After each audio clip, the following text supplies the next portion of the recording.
So, I want to share with you guys a decision that I have made, and I want to talk about my rationale for it because it does seem like a little bit of a departure based on some of the things I've said in the past, but I want you to know this is not a decision I actually came to lightly. I've actually been noodling on this for about the last month or so and really thinking about it and going back and forth. But my trip to Fort Lauderdale to watch the Walkaway LGBT debate the other day and having some time to kind of ruminate on what I saw in that debate and think about it when we were all traveling from Fort Lauderdale to Phoenix last night, I really think that I've come to a decision on this and I feel pretty good about it. It feels like the right choice. I think I'm going to register as a Republican. Oh my god, like words I never thought I'd say in my life. Oh my god, I felt, you guys don't understand. I feel dirty just saying those words because when I grew up, the Republican Party was like, I couldn't imagine ever wanting to register as a Republican. But I feel like this is the right choice to make, and I want to explain why. So first off, back up. There's some of you who might be new to me, who might not know my full story, but just to give a little bit of background, and I promise for those of you who know this, I will keep it really, really short. I was a Democrat for 20 years. I was a Democrat from the time I turned 18 up until this past February when I went on a journey of trying to listen to voices I thought I would disagree with. I realized the Democratic Party had changed dramatically from the party I joined when I was 18 years old, and I ultimately went to a Donald Trump rally in Manchester, New Hampshire that showed me that the media was lying to me. The media was lying to me about who Trump's voters were. They weren't Nazis, they weren't white supremacists, they weren't part of the KKK, they were just good everyday people who just happened to have different ideas than I did. Now, the Trump rally was not the reason that I left the Democratic Party. It was kind of like the cherry on top of the journey. It was not the whole reason. It was just like the final straw to see how overtly I had been lied to about who Trump's supporters were. I had enough. And so a couple days after the Trump rally, I made the decision to leave the Democratic Party. But I became an independent. I did not become a Republican. And this was actually a really strategic choice for me because I kind of view the Democratic Party and the Republican Party as two sides of the same coin. I do. I think that both parties have a lot of issues. I think that both parties have their own particular brand of insanity. I think the Republican Party is filled with people that make me feel gross to associate with, like the neocons or the rhinos, or the people that are more reminiscent of like the George W. Bush era of what it's like to be a Republican, which I do not support at all. But the thing of it is, and this is what I've really come to in the last couple days, the Republican Party is changing. It is. And there's a couple reasons that I think I've made the decision to be a part of that change. The first thing is that, and this is not the primary reason, so I'm just going to get it out of the way. The first reason is that I am thinking about running for office. I don't have any concrete plans yet. I'm just thinking about it. It would not happen for at least a couple of years. I do have kind of a plan in mind that I'm thinking about, but really a lot of it depends on what happens in November and how a lot of things shake out. And so I am thinking about running for office. And one of the things that I was thinking about was, is it viable for me to run as an independent? And I just don't think it is. I don't think I would be because if I'm running for office, I'm going to do it as a serious thing. It's not just to screw around. It's because I legitimately want to win the freaking seat, right? And I just don't think it's viable for me to run as an independent right now. And so that left me really one of two choices. I could go back to the crazy town of the Democratic Party, which I will never, ever, ever, ever, ever do as long as they are anywhere close to their current state. Or I could bite the bullet and become a Republican and play within the system that sets me up for the best possible chance of a win. So just on a highly practical level, that is part of the decision making, but it actually isn't the most important part. It's really not. Because ultimately, if I do join the Republican Party, and listen guys, this may happen before the election, it may happen after the election. It doesn't really matter, honestly. Like in the election, I'm going to vote a straight Republican ticket. It doesn't matter whether I'm an independent or Republican at that point. And I'm unsure of what the rules are for registering in New Hampshire. I know that when I originally wanted to leave the Democratic Party, I wanted to leave months before I was actually able to, because the state of New Hampshire would not allow me to deregister from the Democratic Party until after the New Hampshire primaries, like several months after I made the decision to. It didn't end up really mattering in terms of the way I was voting, and like the timing of me becoming a Republican, it's not going to matter in terms of who I'm voting for in the election. I'm voting a straight Republican ticket. It doesn't matter. But I think the other thing that really kind of sealed the deal for me was being in Fort Lauderdale and watching the Walkaway LGBT debate with Brandon and Blair White and Mikey Harlow, and they debated three leftists on LGBT issues, and I was there front row center in the audience, and it really, and by the way, you guys should all go watch that debate because Brandon, Blair, and Mikey slaughtered them. It was not even close. It was a thing to behold.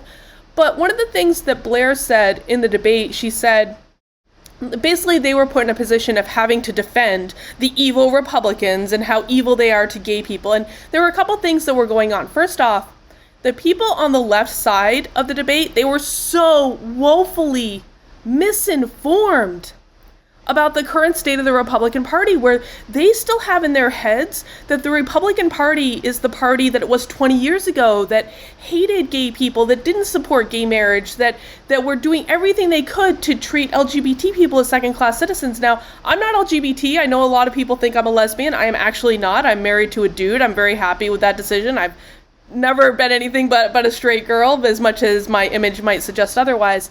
But these issues are important to me because civil unions in Vermont was basically what got me started with politics. Is they were trying to pass civil unions in Vermont when I was 16, 17 years old. That was a precursor to gay marriage. And I was very much in support of it because people should be able to love who they want to love. And so these issues have actually always been extremely important to me, that everyone is able to be who they are, that live their best life, to be able to do what they want to do as long as they're not hurting other people. And so to watch this, to be at this debate and to hear how woefully misinformed the left was about the current state of the right today, it's like they want them to continue to be these evil people that are just out to hurt all gay people, or if we even expand it beyond this debate, out to hurt all black people, or out to hurt all immigrants, or all Latinos, or all these things. And that's not the current state of the Republican Party. I've been very blessed in that, in not only becoming more active online with politics, but also in terms of spending the last couple of months traveling all over the country to all different areas, seeing all different types of people come out to our walkaway rallies. I've met so many people that are Republicans today that do not reflect this idea that the Republican Party is a hateful, exclusive party. In fact, my experience with it is that it has dramatically changed from what it was 20 years ago. It has changed into this party that is more of a big tent, that is more open and accepting. Now, is it perfect? Absolutely not. Are there still Republicans in the party that I am less than comfortable with associating with? Absolutely. But, in the debate, Blair said she made the argument that they're trying to change the Republican Party from the inside.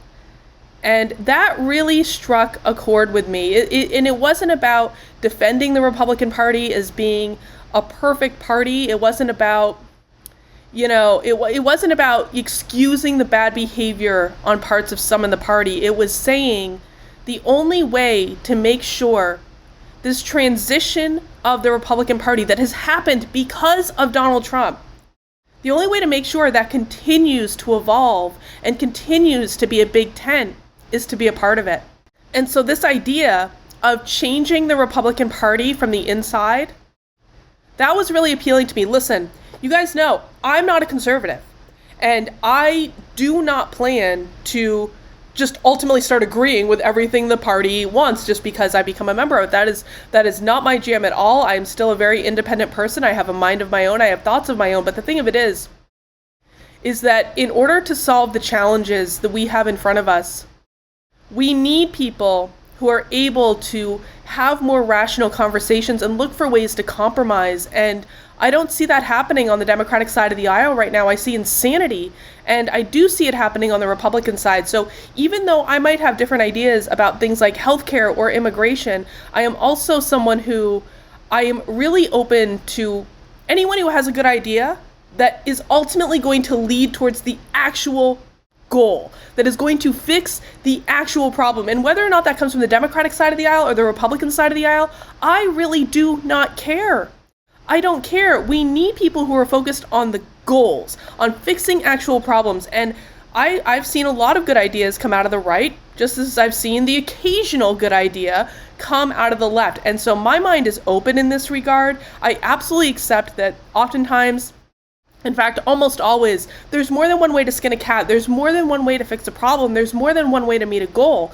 That way might come from the left, that way might come from the right. And there should be a rigorous debate and a rigorous discussion about what ideas are put forth. But ultimately, the most important thing to me right now is protecting individual liberties, protecting our basic freedoms, and I see more of that happening on the Republican side. And I wish that there were more examples out there, and there are many, there are starting to be so many, of Republicans who are this new kind of Republican. And so maybe I can be a small part of that if I make the leap to actually join the party. Now, I'm not gonna lie, guys, it really does feel dirty to me. It does. I'm like, ugh. Even Mikey and I were talking about it last night. And first off, Mikey Harlow was like so excited when I texted him. I said, I think I'm going to become a Republican. He was like, oh my God, finally. But I mean, both of us, I think, are just a bit uncomfortable with it. We have some misgivings. But at the end of the day, if we can't be a part of making change if we aren't in the game. And I think for me, this is about really kind of going all in on this new direction. So have my values changed? No, not really. But I'm always open to learning things learning new information that maybe I haven't considered before or been presented before. And I think that there's just more opportunity for that discussion and for that debate on the Republican side. And I just see them as being the more practical side. So again, I don't plan in making this change. I do not plan on just becoming lockstep with everything the GOP wants, but I want to be a part of really solidifying the evolution of the party.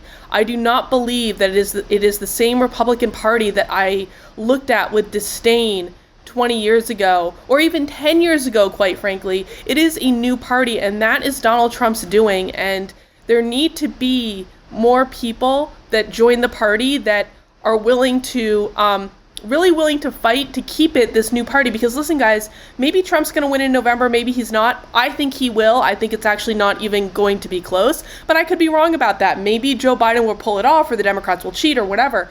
But if Trump doesn't win, the party could very well go back to what it was. And I don't think that's good. I don't think that's good for the country. That really is going to leave a huge hole for where people like me go. So if Trump wins, I think that we're in a much better position. But if he doesn't, I think that, there's going to need to be an influx of people into the party to keep it in this higher evolved state. And because I think that that's really the only way that this ends up working in the end. So that's where I'm at right now. That's my rationale. So really two primary reasons I'm going to become a Republican. Oh my God, it is going to take me a second to wrap my head around this. It really is. I know I feel like I've made the decision, but I'm coming to grips with it. So those reasons are, I am thinking about running for office. I don't think I can viably do that as an independent.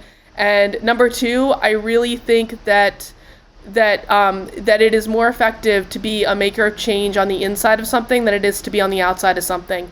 And so I just think that is the very best option for me right this second. So I don't know, guys, what do you think? Leave a comment, let me know. Also remember, I am still on my march to get 100,000 subs by election day. Guys, we're so close. We're like 1,500 people away as of the recording of this video. I absolutely know that I can cross that finish line, but I need your help. If you want to subscribe to my channel, get daily videos about politics and culture and social justice nonsense and additional commentary, all those good things, please consider hitting that little red subscribe button down there somewhere, turning on notifications, all that good stuff. If you think you're subscribed, just double check because YouTube may have made that decision for you. That's all I've got for right now. I'll see you soon.